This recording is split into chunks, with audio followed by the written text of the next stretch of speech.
So it's my absolute privilege and honor to welcome our keynote speaker this morning, Professor Quinot. I have the pleasure of knowing him for many years in our community at Stellenbosch University, and our paths have crossed in, well, I guess, conferences, meetings, committees, and recently a work group. And I'm just always impressed of how thoughtful he is, how engaged he is, also often not scared to say or to ask the difficult questions, but then also at the same time bringing creativity, bringing insight, and really bringing innovation as an educational leader in his department, faculty, at our university nationally and even internationally. Professor Quinot is Professor of Law in the Department of Public Law at Stellenbosch University, Founding Director of the African Procurement Law Unit, Co-Director of the Socio-Economic Rights and Administrative Justice Research Project, SERAJ. He's also admitted as an advocate of the High Court of South Africa, and Gio teaches administrative law, constitutional law, and public procurement law at the SU Law faculty and the School for Public Leadership. He also regularly instructs public administrators in both administrative law and public procurement regulation. And we've already heard, I wanted to say here, you've already been welcomed 2 or 3 times already yesterday. So it's wonderful to just build on that. So you all know that Gio is absolutely well known, a teaching champion at our university, having been a fellow in 2013, 2015. There's the National Teaching Advancement and University Fellowship Program in 2016, CHEL TASA National Excellence in Teaching and Learning Award 2012, and then the SU Chancellor's Award for Lifetime Achievement in Teaching and Learning in 2016. And then also in 2016 was completed the 2-year fellowship project funded under the Newton Fund Advancement Fellowship Scheme from the British Academy on Capacity Building in Public Procurement Law in Southern Africa. The rest of the bio you can also read on the website. I can just say that you will see that there's a prolific researcher, and there's also an influencer and a leader nationally and in the field of law. And then lastly, because it's not about what I'm going to say, but what we're going to hear from Gio, I must say when I read the title, when I listened to the abstract and that little appetizer video, which I think worked quite great, my interest was really piqued. Recently, we visited a University of Namibia as part of our African Digital University Network sort of outreach and information. And there, the interesting discussion was, because we started talking about what is an African digital university. And people started asking this question, but what does it mean to teach in an African way? Is there an African pedagogy? And that's really a question that really tickles me. And in a way, I've read the abstract and listened to the appetizer in that way. Gio mentioned the idea of Ubuntu, and then this quite radical, I think, notions, putting notions on the table of what it means to be rather social or collaborative rather than, for example, individualistic. So I'm really looking forward to what's on the table, and I want to really welcome everyone to listen to this delicacy that I'm sure Gio is going to serve up for us in his keynote. Welcome, Gio.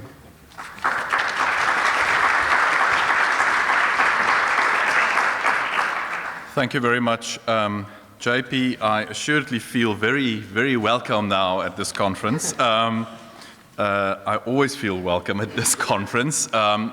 Firstly, let me just thank Claudia, Melanie, for the invitation to speak. When Claudia first approached me, I was a little bit hesitant because I'm not sure that I'm in the kind of league of the speakers that we've had here as keynotes. Pointedly not our international keynote this year, but after a little bit of arm twisting, I nevertheless agreed, and I'm going to give it my best. But I wanted to start with that caveat. Colleagues, I want to share with you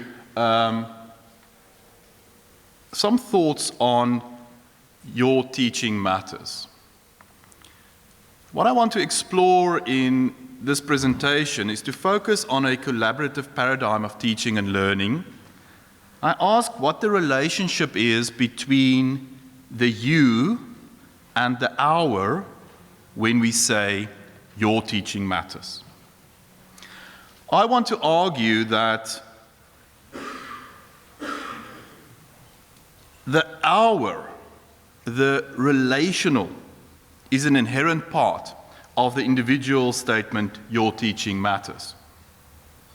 I aim to link the individual teaching practice with a community of practice, using a range of theoretical paradigms, discourses, such as social constructivism, collaborative teaching learning theories, ethic and pedagogy of care, and ultimately via the African notion of Ubuntu, asking whether such a collaborative paradigm is perhaps more appropriate for a university with a vision of becoming Africa's leading research-intensive university. I ask whether such a collaborative paradigm is perhaps more appropriate in our context than a highly individualistic one that is typical of the traditional liberal conception of a university. I want to explore these themes across a number of dimensions of teaching, such as the framing of outcomes, the structure of the curriculum, our pedagogy, and how we assess. Colleagues, this presentation is as much a personal reflection on my own SOTL journey as it is a scholarly paper on teaching and learning. The structure of my presentation is as follows. I will start with giving you a background to my line of thinking. Then I will turn to teaching and learning as a relational construct, delving into some of the theoretical insights. We will then turn thirdly to teaching practice. And I want to focus there on four things: outcomes, curriculum, pedagogy, and assessment.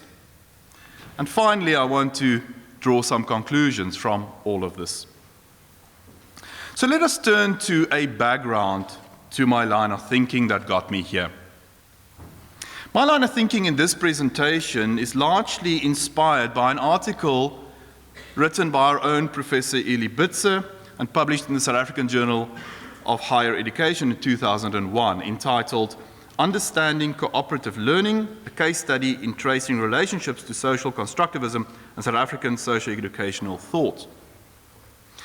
In his paper, Bitzer asked, how does cooperative learning relate to social constructivist learning theory, Ubuntu, outcomes-based education, and perhaps the African Renaissance?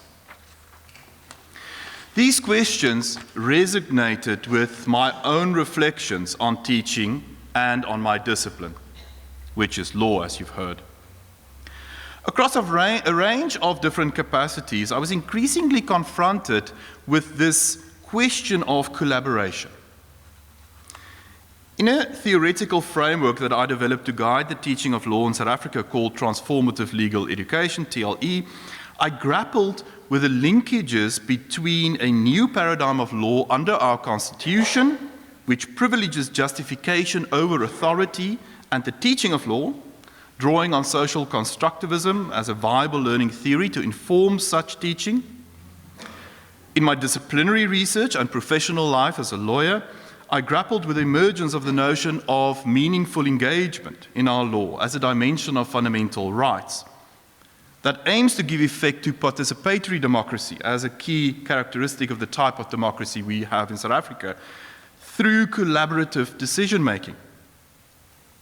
As part of a task team that drafted the CHE LLB qualification standard, I engaged in debate around the inclusion of an implied competence in the standard on self-management and collaboration. As a participant in the Teaching Advancement at University's Tower Fellowship Program, the small group project I participated in focused on a conceptual framework for interdisciplinary teaching and learning dialogues in higher education. And my individual Tower research project focused on conceptualizing an approach to collaborative learning in law. Over the last 4 years, I've been running this research project in my final year LLB module. And currently, as part of our faculty's program renewal work focusing on the LLB, we've been grappling with bringing greater collaboration into our program. Collaboration has thus been a central theme in my own scholarship and practice for an extended period of time now. But as I look outwards from my own practice, I also see collaboration emerging as a key attribute of education. We see this perhaps most evidently in various reports and studies of what competencies the future world of work would require. These studies show that the so-called soft skills are increasingly in demand over hard skills, and collaboration consistently features high on the list of sought-after skills. Let us turn then to some theoretical insights of teaching and learning as a relational construct. As I'm sure most people in this room would know, there's a vast literature on collaboration within teaching and learning scholarship. I want to touch on just a few of these insights that I think are most useful for our purposes here. And my remarks are by necessity brief. You cannot go into a deep dive on any one of these particular areas. A good entry point is the distinction between cooperative and collaborative teaching and learning. As Davidson and Major have shown, various types of small group or peer learning approaches developed separately, often within distinct disciplinary contexts over the last 4 decades. Terminology between them was not always clear as they developed, and the more general scholarship on teaching and learning fails to consistently distinguish between different types of collaboration within teaching and learning. Cooperative learning emerged mostly from the natural sciences and was originally premised on Dewey's teaching philosophy, educational philosophy. In operationalizing this philosophy, research in social psychology and group dynamics regarding cooperation versus competition played a leading role. A very basic understanding of cooperative learning is a focus on students co-laboring to accomplish a learning task, a social product, together. Cohen accordingly defines cooperative learning as students working together in a group small enough that everyone can participate on a collective task that has been clearly assigned. Moreover, students are expected to carry out their task without direct and immediate supervision of the teacher. The defining characteristics of cooperative learning can thus be stated as positive interdependence, face-to-face promotive interaction, individual and group accountability, development of teamwork skills, and group processing. Collaborative learning emerged mostly from the fields of language and learning. Like cooperative learning, it also drew on Dewey's educational philosophy. Collaborative learning can be defined as when students and faculty, that is, teachers, work together to create knowledge. It is a pedagogy that has at its center the assumption that people make meaning together and that the process enriches and enlarges them. Or, as one of the early leaders in collaborative learning in higher education context, Prof states, collaborative learning provides a social context in which students can experience and practice the kinds of conversations valued by college teachers.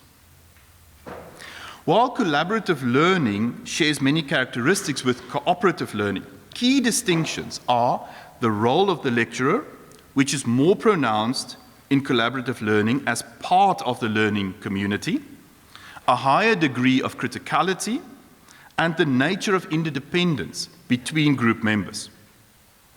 In collaborative learning, as opposed to cooperative learning, it is not necessary that all members take responsibility for all elements of the task, but only for the collaborative outcome.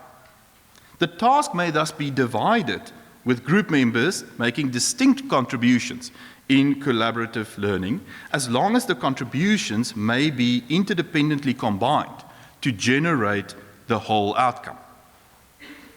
At the same time, much emphasis is placed on the process of producing knowledge in collaborative learning, with a key objective being that students also take responsibility for the collaborative process. Collaborative learning encourages discourse, talking among students as a central method. A classic example of collaborative learning, showing its distinction from cooperative learning, is a project of staging a musical play. Major elements of the production, like the score, the lyrics, the choreography, the costume and set design, marketing, etc., can be divided between members of the group, each taking responsibility for a distinct element, drawing on his or her expertise. But eventually, all the elements must be successfully integrated to deliver the end product, the musical. The literature shows quite clearly and convincingly that both cooperative and collaborative forms of learning are strongly connected with the development of higher order thinking skills. And across many studies, students employing these forms of learning have outperformed their peers that did not. While both these types of learning draw on social constructivism, it is collaborative learning that is most closely associated with implementing the views of leading constructivist thinkers such as Vygotsky and Piaget. As a leading proponent of collaborative learning, Prof points to the interpretivist nature of this approach, emphasizing that individuals strive to understand and act in the world around them, i.e., it is a learning approach that is highly contextual in nature. A core feature of collaborative learning is thus the production of knowledge, which brings us squarely to constructivism. Fosnot captures the gist of constructivism when she states the following. Constructivism is a theory about knowledge and learning. It describes both what knowing is and how one comes to know. The theory describes knowledge not as truths to be transmitted or discovered, but as emergent, developmental, non-objective, viable constructive explanations by humans engaged in meaning-making in a cultural and social communities of discourse. Learning from this perspective is viewed as a self-regulatory process of struggling with the conflict between existing personal models of the world and discrepant new insights, constructing new representations and models of reality as a human meaning-making venture with culturally developed tools and symbols, and further negotiating such meaning through cooperative social activity, discourse, and debate in communities of practice. The inherent collaborative nature of learning within a constructivist paradigm is readily apparent from this quote. The development of knowledge, learning, is an active and subjective process. One learns, or in constructivist terminology, constructs new knowledge by connecting new experiences to one's existing knowledge base. By doing so, one does not only add to the original knowledge base, but also restructure that pre-existing knowledge base. This subjective process of constructing knowledge happens not only at the individual level, but also within a particular socio-cultural context. As one of the leading constructivist educationists, Paul Cobb, states, the cognitive process, i.e. the individual construction of knowledge, takes place against a socially constructed plane. That process can only occur within a knowledge-constructing community. As a learning theory, social constructivism holds profound implications for teaching. It implies that teaching cannot be conceived of as a transmission exercise. Since learning can only occur through construction of knowledge, teaching must involve learners as active participants. In this paradigm, both teacher and learners are responsible for defending, proving, justifying, and communicating their ideas to the classroom community. The nature of teaching becomes one of facilitating collaboration. Students' own construction not only informs their own knowledge base, but also contributes to the reconstruction of the entire knowledge community's construction, including that of the teachers. It is thus imperative that teaching should focus on engagement and relationship among members of the learning group. The importance of the relational dynamic within teaching-learning endeavor in a social constructivist paradigm brings an ethic of care to the fore. Noddings's work, pointing to caring as relation, is particularly noteworthy here. Within care ethics, the relation in education is premised on dialogue. As Noddings states, from the perspective of care ethics, the teacher as carer is interested in the expressed needs of the cared for, not simply the needs assumed by the school as an institution and the curriculum as a prescribed course of study. Listening is accordingly a key virtue in teaching. The teacher as carer should encourage the students to verbalize his thoughts, either directed at the teacher or in dialogue with other students. Noddings thus reminds us that the teacher's primary concern lies in the relation with the student, that is, responding to the needs of the student, and not primarily with the institution or even the discipline. The caring teacher aims to inculcate this attitude of receptive listening, real attention to the other in her students, to encourage them to also enter into caring relations with both moral and intellectual intentions. One can situate this relational nexus between care and education at the root of Western culture, such as in Socrates' views that care for the young is the basis for education. Or noting that the verb to care comes from the Latin word educare, meaning to bring up, nourish, to care for. Thereby showing and furthermore, that the word culture comes from the Latin culere, meaning to cultivate, dwell, or to care for. Thereby showing care to be the common link between education and culture. However, in my view, one can equally use the African value of Ubuntu to frame the relational understanding of teaching and learning. The notion of Ubuntu points broadly to ideas of universal human interdependence, solidarity, and communalism that is pervasive in indigenous African cultures. While there is no single universal meaning to the notion of Ubuntu, or even if it is a value, a phenomenon, a worldview, or a moral quality of a person, fairly widely agreed characteristics include the notion that individuals are interconnected and that humaneness is inextricably linked to community with others.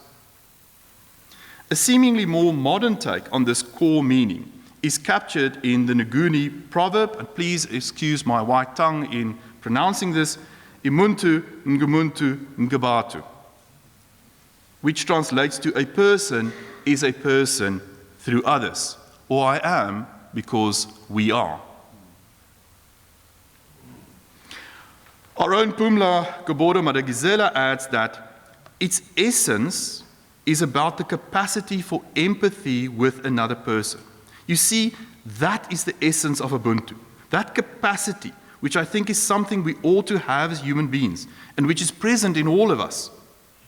That capacity to connect with another human being, to be touched, to be moved by another human being, that is Ubuntu. And Archbishop Tutu states that a person with Ubuntu is generous, hospitable, friendly, caring, and compassionate.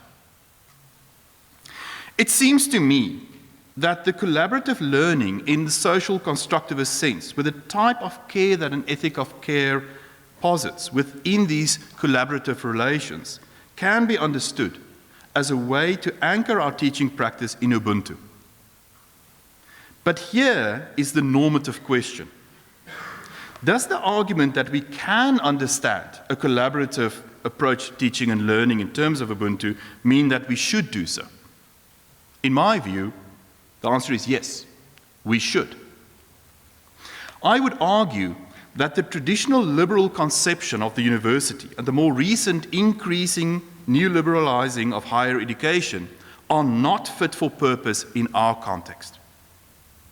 I think that a university that explicitly commits itself to the vision of becoming Africa's leading research-intensive university should seriously engage with what an appropriate paradigm of teaching and learning would be for a leading African university. In my view, Ubuntu offers us a viable lens to engage with this question.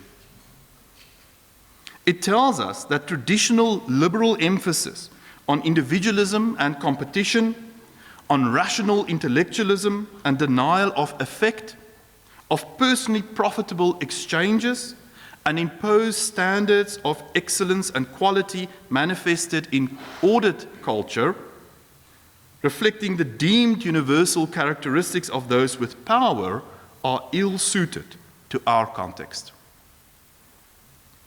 Recent experiences on our campus, both at the macro level of student protest and at the micro level of student anxiety and mental health struggles, have convinced me that Kathleen Lynch is spot on when she describes the effects of this new liberal approach as producing a deep alienation in the experience of constantly living to perform, particularly when the performance is experienced as being of questionable educational and scholarly value.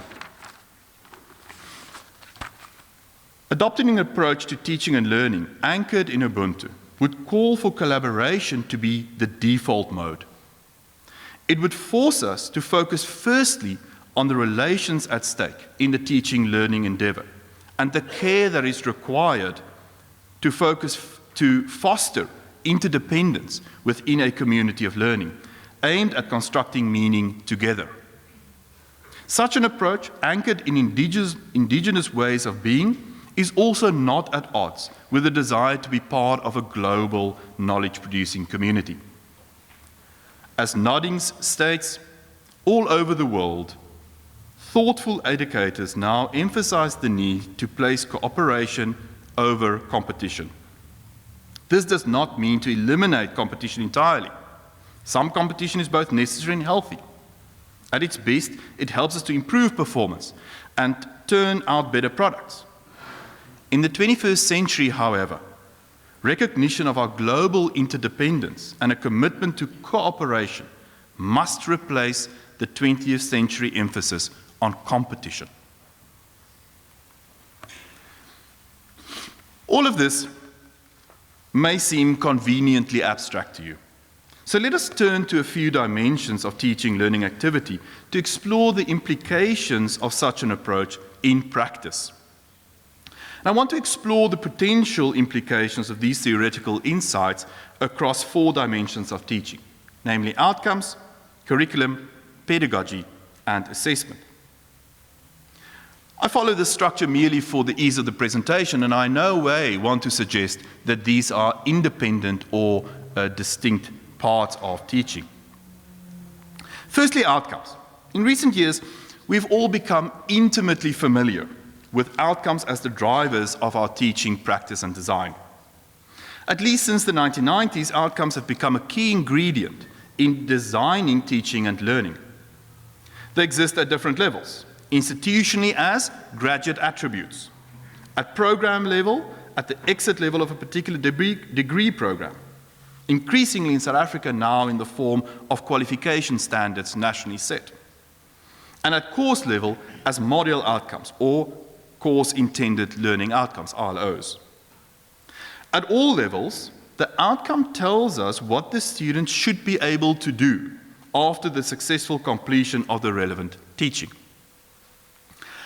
I wonder, would you be able to tell me what our university's graduate attributes are?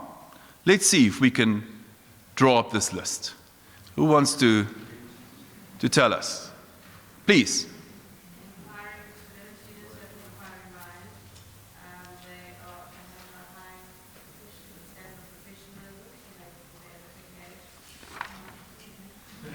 Come on, who can help out?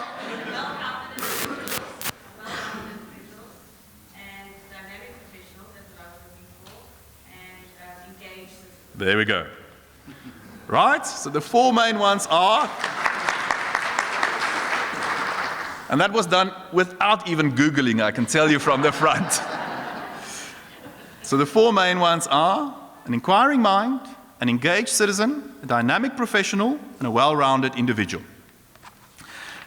Can I ask you to take a moment and share with your neighbor one or two program level outcomes or module outcomes from your own teaching practice.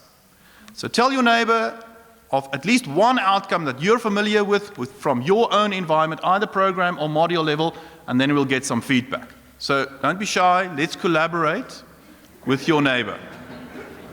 I'll give you a few minutes.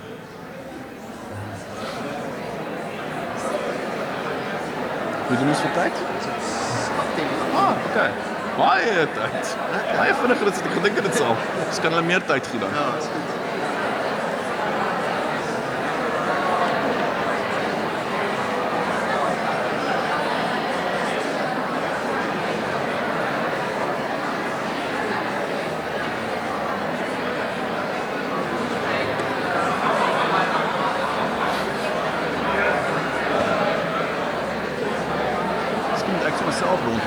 Waar is die mics? Ek kan dit vir kry. Ek kan my een sommer dan loop ek sommer aan. Sure.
Hallo.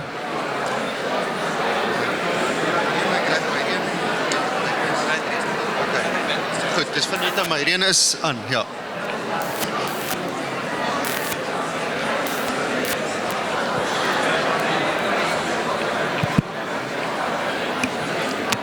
All right, let's get some audience participation. Right, so let's hear a few examples. I want to hear what the program or the module is and the outcome. Right, so on this side, who's gonna help me? I'm from the Department of Horticultural Science, and I think our biggest focus is on the dynamic professional. If I look at it, engaged citizenship, inquiring mind, is for us, a lot of these are just words.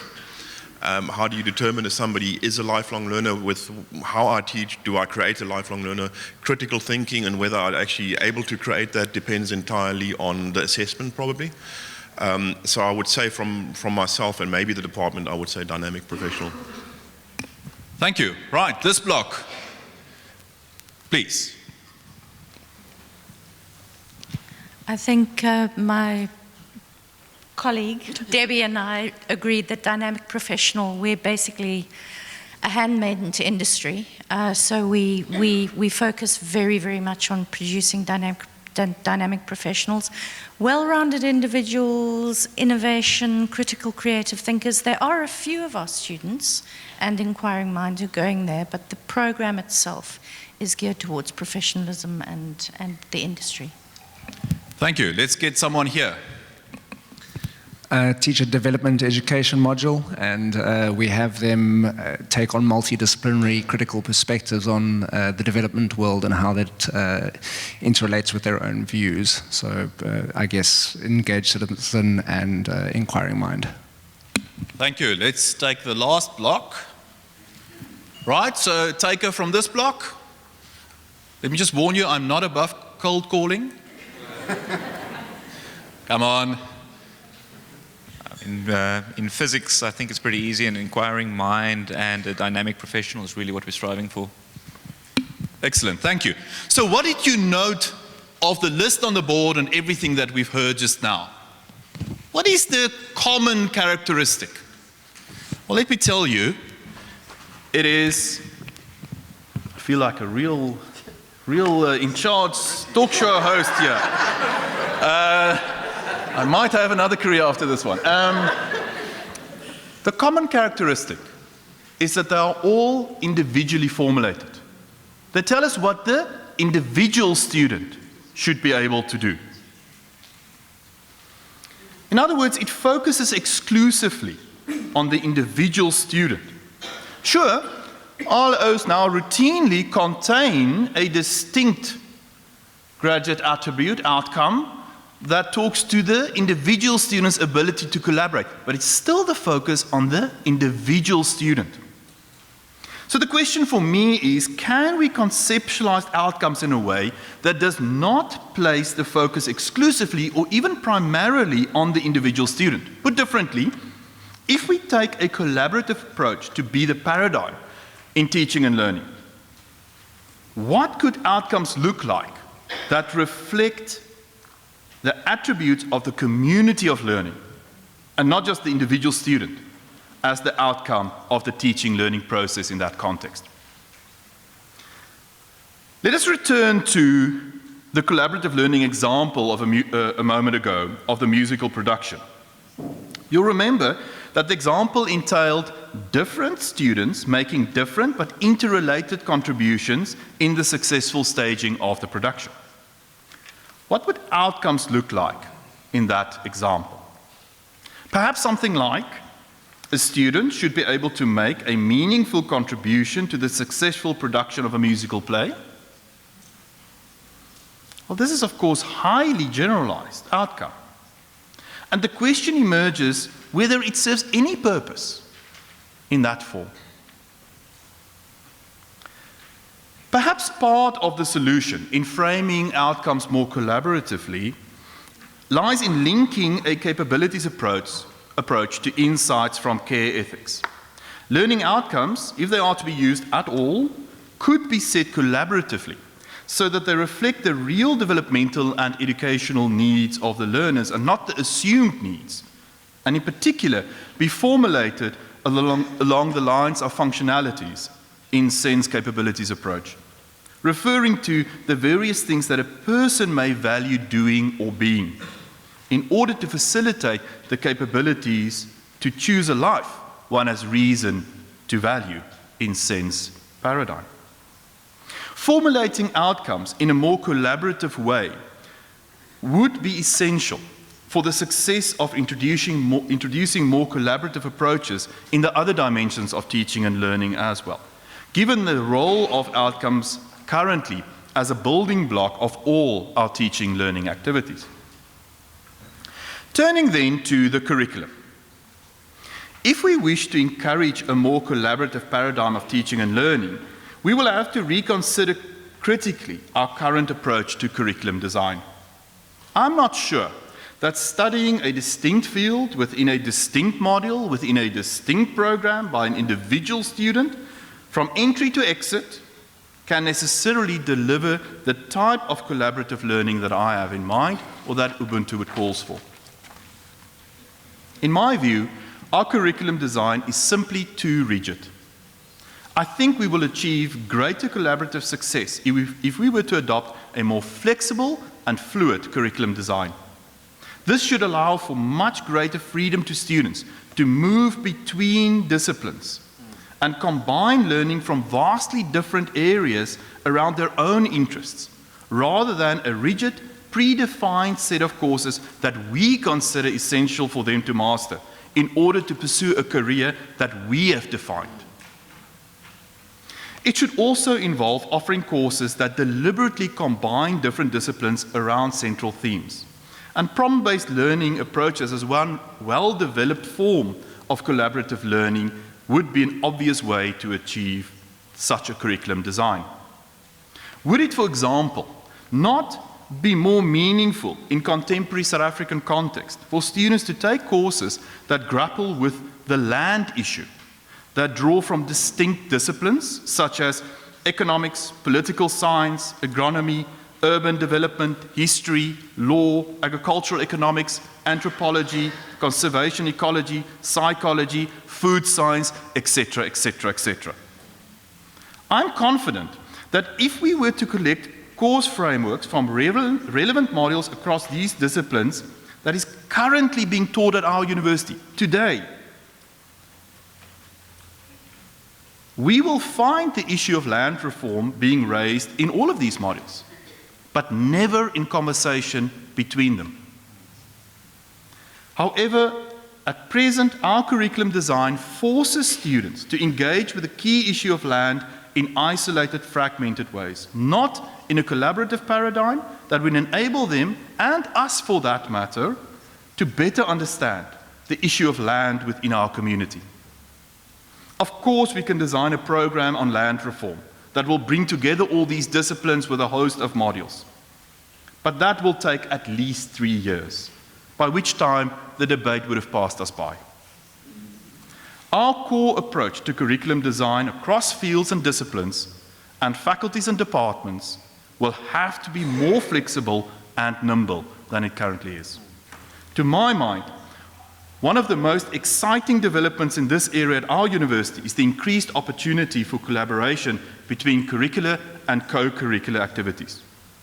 The adoption of the regulation for co-curricular recognition earlier this year and the work of the co-curricular office, such as the co-curriculum prospectus and the competency framework, open up new opportunities to draw on co-curricular activities for learning purposes. I think that the flexibility offered by the co-curricular space, now backed up by rigorous quality assurance and being made visible, offers a very exciting avenue to enrich learning in deeply collaborative ways. Thirdly, turning to pedagogy. Pedagogy is perhaps the easiest dimension of teaching and learning in which to adopt collaborative approaches. Much of the work on collaborative learning has focused on issues of pedagogy, and a range of different pedagogical approaches to facilitate collaboration has emerged. There is certainly no shortage of available pedagogical options to facilitate teaching and learning, even in large groups. However, it may still be worthwhile to ask ourselves whether our paradigm in designing teaching activities is focused on the individual student and engaging and developing that individual student's competencies. What are our intentions when we design teaching activities? Simply to develop some competency or knowledge, or also to foster collaboration, a sense of community, a sense of participation, worth within the community, or perhaps simply a positive experience of engagement? I often find it telling when looking at the division of work within a module. Quite often, the highly individualized lecture-type teaching activity would be facilitated by the lecturer, the expert, while the much more collaborative part, typically in something called a tutorial, would be done by a more junior partner in the teaching delivery, a tutor of some variety. What does this tell us about the value we attach to these different pedagogies? And finally, turning to assessment, perhaps the most challenging dimension to incorporate a collaborative approach. To many, collaboration in assessment is a red flag, equated to cheating and plagiarism. If we are serious about the value of a collaborative approach, we should also be serious about finding more collaborative ways of assessment. Biggs and Tang's well-known concept of constructive alignment tells us that there will be no point in designing collaborative pedagogies if we are necessarily limited to assessing the individual student and his or her individual efforts and development. In fact, a failure to shift assessment also in a collaborative direction would undermine collaborative approaches in all other dimensions of teaching and learning, given what we know about the backwash effect of assessment, referring to the phenomenon that the assessment defines the real curriculum, i.e., what students will actually learn. Conversely, if all other dimensions of teaching and learning embrace a collaborative paradigm, but assessment remains highly individualized, the assessment will largely lack validity. Our paradigm assessment practices have perhaps been the most individualistic aspect of teaching and learning.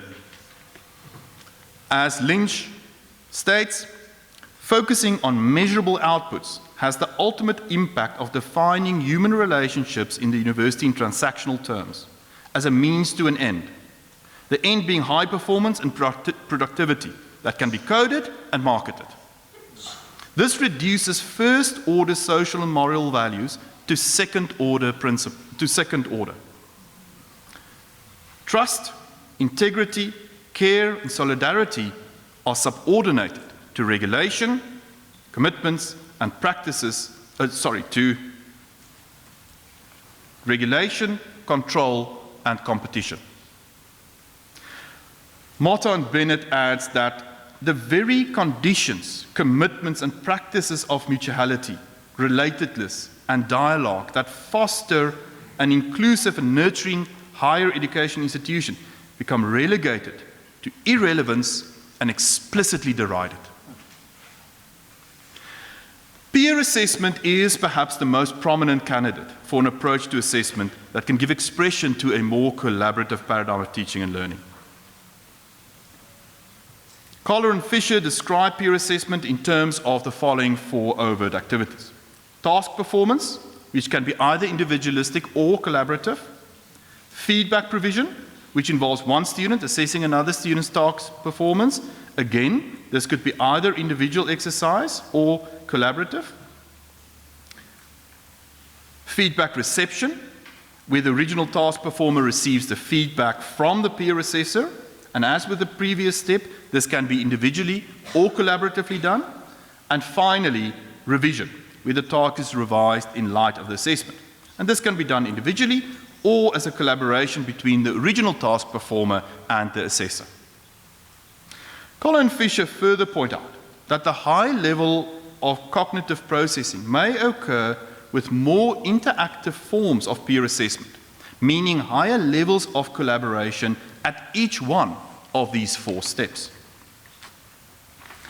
Another way in which we could shift assessment in a more collaborative direction is to enter into dialogue with learners about the sorts of learning that is of value and that will inform assessment. I conclude. I think that as we move deeper into the 21st century, the problems that we will face will increasingly be of the wicked kind. That is, complex social problems with many interdependent factors that are themselves symptoms of problems, that are ill-defined, with no way of knowing that a response is final or how to test a response, with no solution, only ways of managing the problem, and with each response having significant implications. These wicked problems will also be increasingly urgent. Think energy crisis, climate change, poverty, and especially in the South African context, growing inequality. As higher education teachers, we have no small role to play in addressing these issues. We are responsible for equipping the next generation of thinkers to effectively grapple with these issues and to come up with viable responses. To do so without enabling high levels of collaboration between graduates would be folly. As a university anchored in an African reality and explicitly proclaiming excellence within this context, I believe that we should accordingly situate our teaching and learning approaches within the framework of the value of Ubuntu. This calls for a deep understanding of our teaching and learning endeavor as collaborative in nature. It is our collaboration within this community that gives meaning to our teaching practice. Your teaching matters because our teaching matters. Thank you.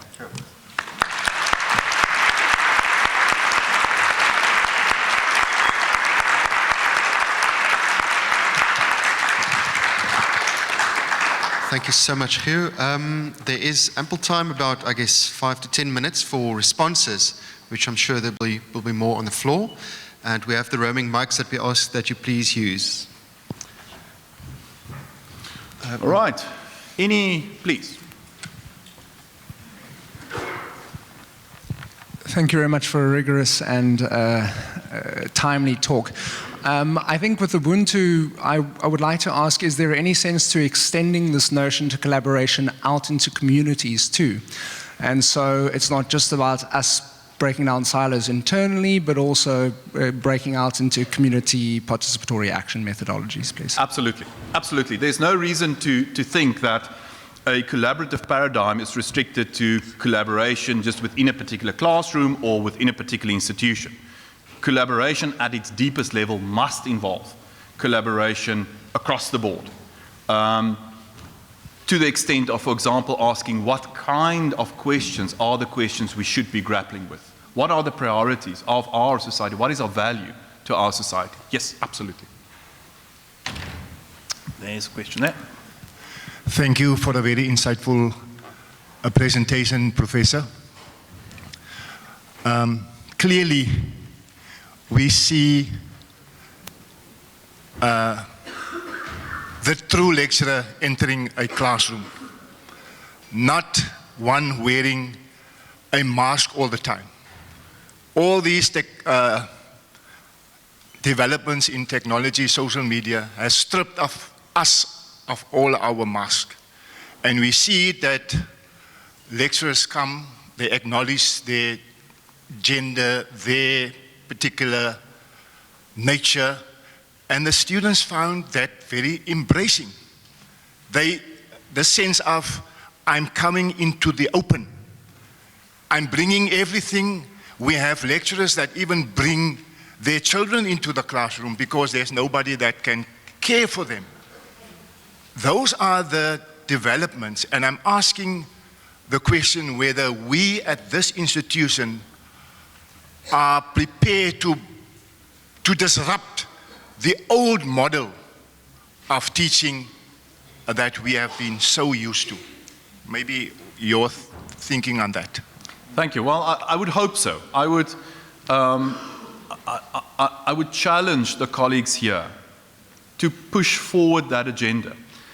Because, you know, we can talk about these things in high, lofty ideals, and it's always great to do that, and we are scholars, we love doing it. But in the end, it's as simple as shifting what you're doing in your module. When you walk to that venue, it's about the choice of what you're going to do there. It's as simple as that. It doesn't have to be more complex. Yes, of course, you will think about and reflect on it, but it starts there. What are you going to do in that class with that group? And I think if we all realize that we've got that agency, I think it's just a challenge of doing it. Yes, please. Thank you. Good morning. Thank you, Prof. Kia. That was insightful and inspiring. I suspect there's a chance that if we embrace your approach, we could be getting closer to the Constitutional Court's declaration that Ubuntu is one of our constitutional values. What you've given us is one way of embracing that decision in the context of teaching. I also suspect that if we do embrace what you've suggested, it could also translate into better lawyering, more collaborative lawyering, and better judging, and seeing judging not as a competitive exercise, but as a collaborative discovery of the truth. But that said, when South Africa tried to embrace outcomes-based education, it was a disaster. Not because outcomes-based education is disastrous. it was because it was superimposed onto a superstructure that wasn't ready for it. So we've been all trained in non-collaborative approach, and if you brought this in, it might bring problems. So what would it take to prepare both teachers and learners for this new system? Thank you. Thank you. Yes, I agree. I mean, I think firstly, the failures that we've had in those experiments, in my view, have been largely failures of implementation, as opposed to failures on a principled level. So the question then, if we agree that what I've said is at a principled level where we should go, right, so how do we actually implement it, which is your question. I mean, I think it starts with, not starts, I mean, I don't think it's a linear process. It's a collaborative process in itself, understanding firstly what we need, how we should go forward in achieving this.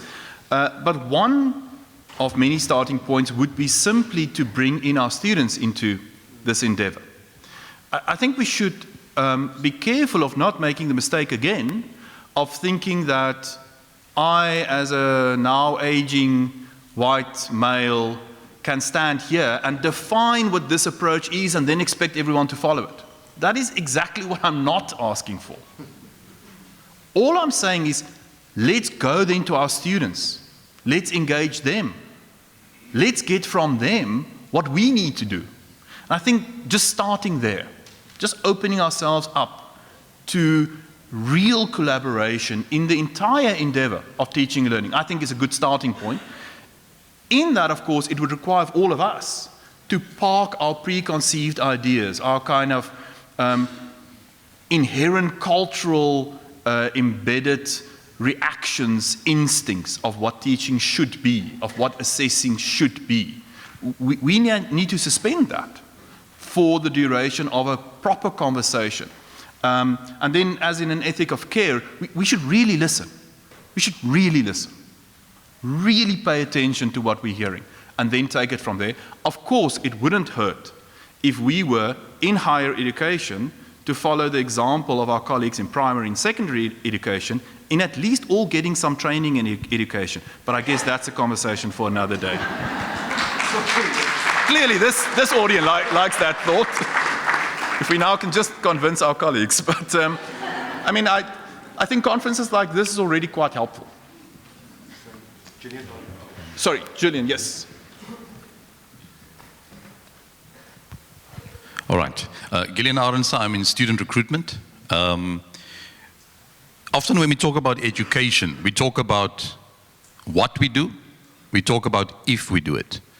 But we rarely talk about how the hell we do it. Yes. So how do we do it? You talk about interacting with a new methodology, collaborative. How are we sensitizing our staff to be able to work with a new generation of student? This university is committed to transformation, which means that our student population is changing. But how do we sensitize our staff to be able to relate with this changing demographic? What are some of the assumptions that you make around the kids or the students sitting in front of you? Do you want to incorporate this on day one, or is this the outcome of a 2-3 year process where you groom them into a place where you can have conversations with them? My interaction with school is that the average kid now, you are unable to have a conversation with them. So what are some of those assumptions? And maybe just thirdly, you were referred to as the champion in teaching.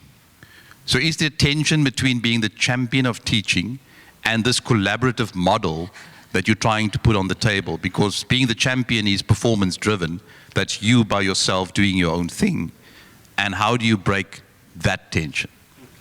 Thank you. A number of questions. Let me start with the last one first. I absolutely agree with you. This whole notion of a champion, if that is a label that I get because I've been measured across a number of different contexts and being found to achieve against those measures, then that is absolutely a reflection of the kind of audit culture that I would say is undermining us. So I'm very happy to agree with that. I think you're right.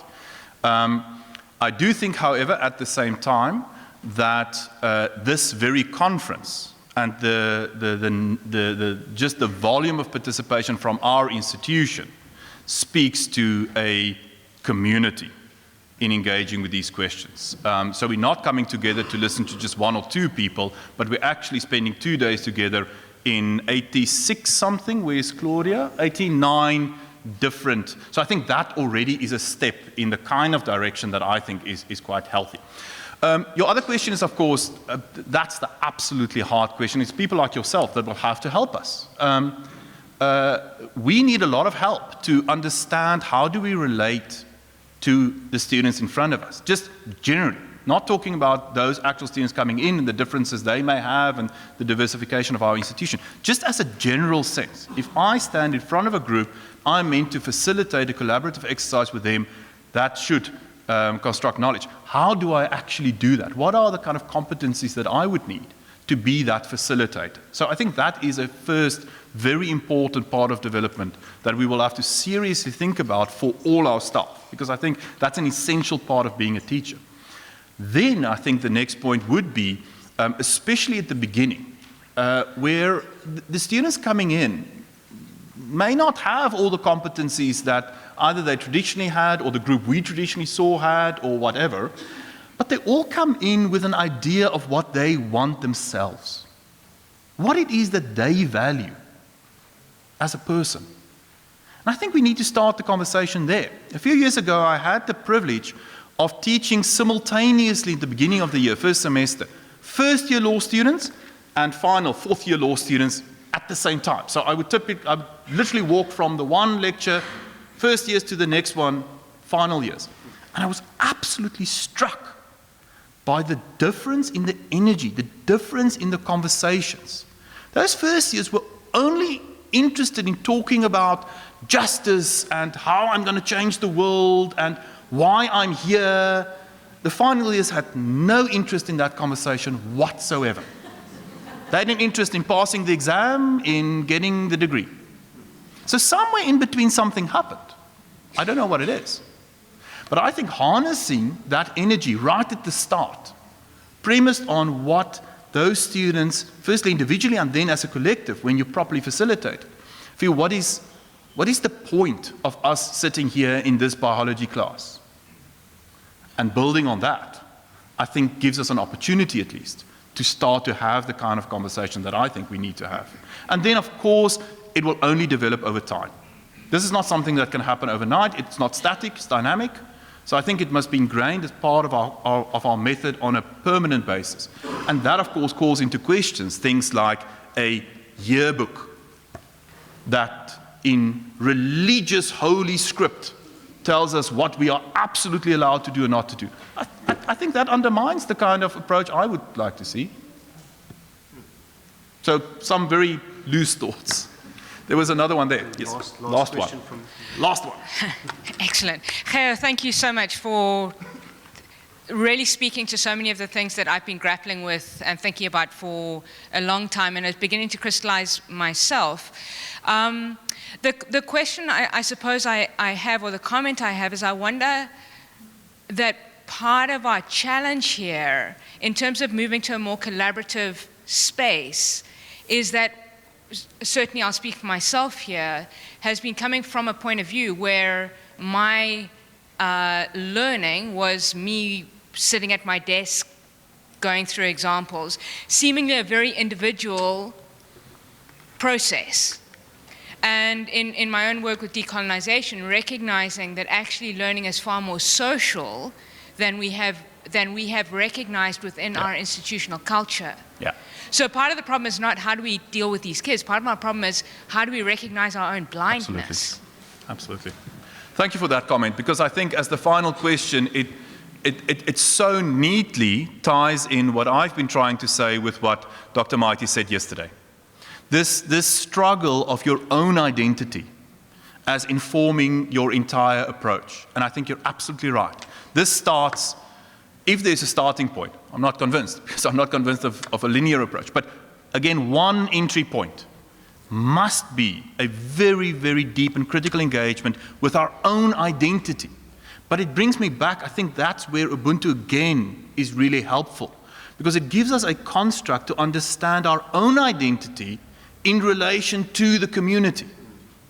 And that's helpful when we start with exactly the kind of questions you ask. And I've had the very same experience. I think if you really critically reflect, one discovers those communal parts in your own learning that you perhaps discounted. You didn't think at the time that they are important.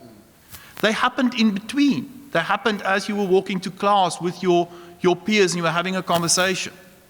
Now, where I am now, and having read a lot of educational stuff, when I critically reflect back at my time as a student, I would probably be forced to say that those were more important in forming my own views than sitting with a textbook and making notes hours on end and trying to remember what those notes are. At the time, there's no way that I would have recognized it as such. And that's exactly the kind of process that I think you're referring to, and I think that is critical. That's at the base of this whole project. Thank you very much.